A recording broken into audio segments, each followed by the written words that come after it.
যোগ্য কি না একটু সময় নিয়ে যাচাই করলেই পারতে।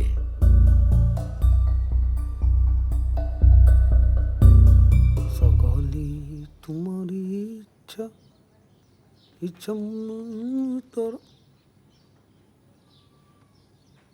একটা হিসেব আমি কিছুতেই মিলাইতে পারছি না।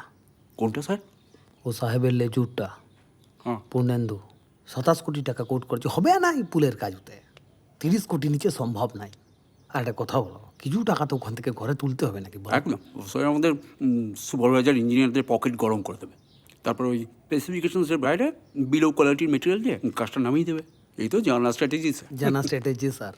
মাঝপথে পুলিশ যদি ড্যামেজ হয়ে যায় তখন কি হবে?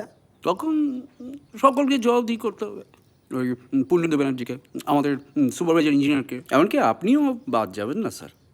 এমনিতে না ওই সিএমএল অ্যাসিস্ট্যান্ট ফোন করলে আমার কীরকম স্যার একটা প্যালপিটেশন শুরু হয়ে যায় স্যার।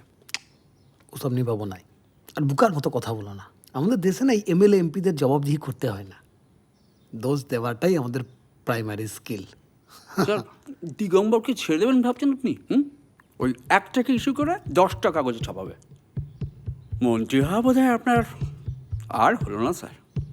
পাকরাজি, আমি ভাবছি রিজাইন করে দেবো, তুমি ভোটে দাঁড়াও। এমন অপয়া কথা বলো না, মনে খারাপ লাগে জানো তো।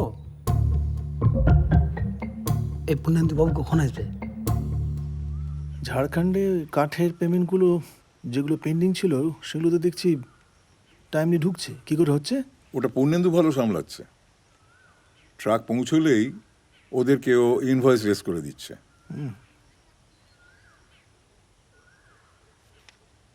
পাঠকের লিজের কোর্ট কেসের কী খবর? ওটাও আন্ডার কন্ট্রোল। অপরদিকে আমরা ওই অব্যবস্থা আর লোকাল কর্মীদের জীবিকার কথাটা তুলেছি। এই মুহূর্তে যদি ফ্যাক্টরিটা বন্ধ হয়ে যায় তাহলে বহু লোক কর্মহীন হয়ে পড়বে, একেবারে ক্যাপিটাল পানিশমেন্ট। আর ওই লিজের টাকাটা নিয়ে একটা সেটেলমেন্টে আসতে হবে। কোর্টের ডেট এখন ঘুরবে। দ্যাটস ফাইন, কিন্তু আমি ভাবছি যে কেসটা করছে কি?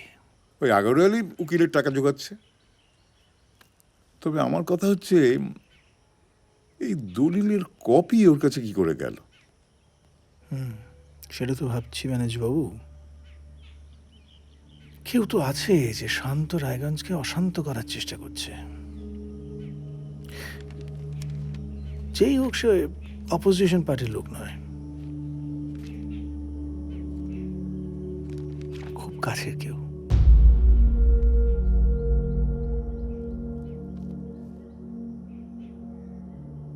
পূর্ণেন্দু নিশ্চয়ই এতক্ষণে মতিমুন্ডের অফিসে পৌঁছে গেছে।